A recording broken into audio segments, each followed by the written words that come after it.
Good morning. I'm here to talk about what's new or on the horizon with batteries and chargers. If you were here earlier, EPRI made the case for electric, but just want to summarize. I mean, there's a pretty powerful business case and environmental case to go with electric vehicles. First being the cost or the business case, and this is an oversimplification, and I did it just on fuel, but looking at an average bag tractor over 10 years, the cost of fuel, whether that's the electricity to power the charger or the diesel to power the tractor, very significant cost difference. And then on the environmental side, significant, even more significant, almost by a degree of magnitude, the carbon emissions between a diesel tractor and an electric tractor. These are, like I said, oversimplified, but I just wanted to show you the significant difference between the two. Now, given that, you would think that there should be a lot more electrics out there than there are, that it should be a slam dunk. But there are problems, particularly with batteries, when you want to switch to electric. They discharge and then you're stuck. If you have a tractor and you hit lift, interrupt, or creep mode, you can no longer use that resource. They require maintenance, and so if you do not maintain them properly, they can break. They don't last as long as the tractor, so you're replacing the battery over the life of the tractor. So compelling reasons not for electric. So from a battery standpoint, we're always trying to fix those problems. Current technology that has been around for a while, conventional lead acid. So most of the GSE out there is working off a lead acid battery. There are specific batteries that solve specific problems. So you say you need more capacity, we can offer you a high capacity battery. Or if you need a lower maintenance battery, you don't want to water as often, you can get a low maintenance battery or even a zero maintenance battery, a battery that's sealed that you don't have to water. Again, with batteries, lead acid at least, there's no free lunch. Every time you do one thing, you lose another. So for example, you say you want a maintenance-free battery. That battery doesn't need to be maintained, and it's great, but it's going to cost twice as much, and it's going to last half as long. So like I said, no free lunch. You're always looking to trade off. So when it comes to new technology, we're hopefully going to try to find a battery that solves all of these problems. Also, a new battery is a fast charge battery. With the advent of fast charging in GSE, we're not creating a new battery, but we are creating a battery that has bigger internal components to handle the additional current that's going through it. That naturally would allow that battery to have not better performance necessarily, but certainly better life, because it's just going to be more durable. What I think will be the next generation of lead acid is thin plate pure lead. You already see this on the marketplace in the Odyssey battery. That's a brand. It's a automotive style, but a deep cycle automotive style battery. What that gives you is it is maintenance free, so you don't have to water it. It has extremely long cycle life. And it also offers more capacity. It is primarily used by the military. But just to give you a frame of reference, typical deep cycle battery might have a warranty of 1 to 2 years, and the Odyssey battery has a full 4-year warranty. So as we transition that technology into an industrial battery, and that's a picture of one, it looks just like a normal steel case flooded lead acid battery. We expect that we're going to get the no maintenance, added capacity, long cycle life, and it's extremely receptive to high rates of charge.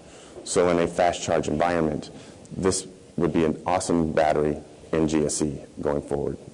What I'm saying is maybe the next step before we get into something completely different than lead acid. Lithium ion, which is the batteries you're all familiar with in your cell phones, laptops.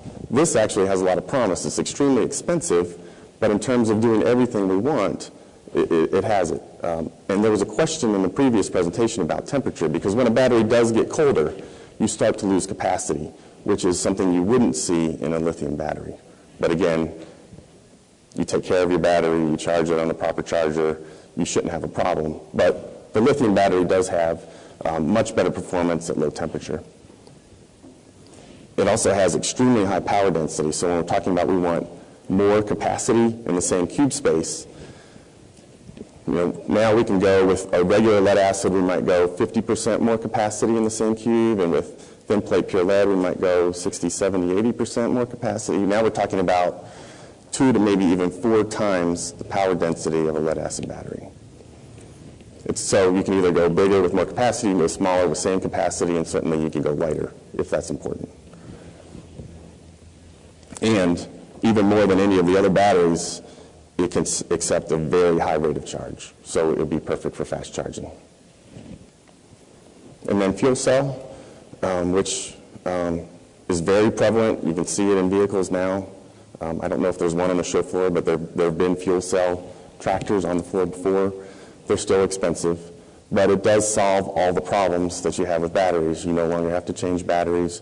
You do have to refuel, which introduces another component. You're putting in hydrogen or methanol or some other fuel, but you get infinite runtime, and it eliminates the need for chargers, and it's lightweight and long life, where you could expect the fuel cell in the long run to last with the tractor.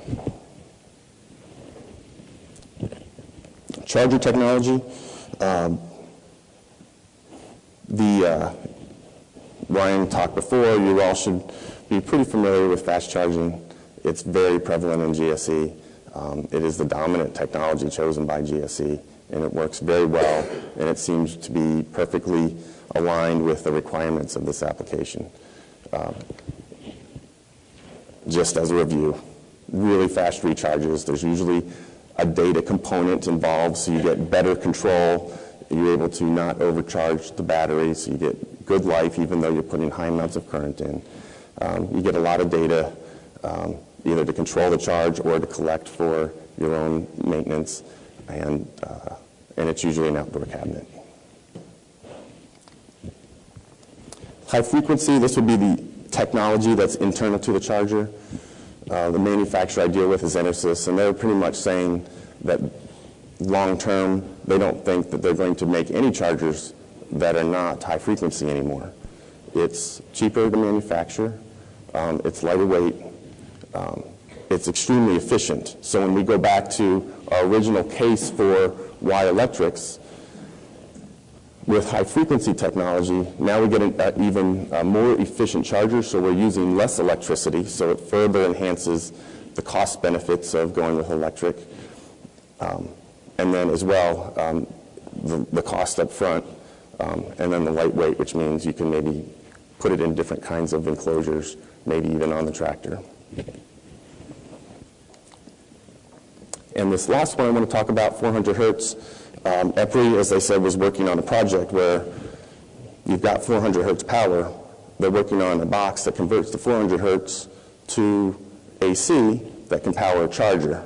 So when you don't have the infrastructure, the AC infrastructure, you can use 400 hertz. So what this charger is, and sorry for the pictures, but it's an onboard charger, and that's a picture of it in a cargo loader.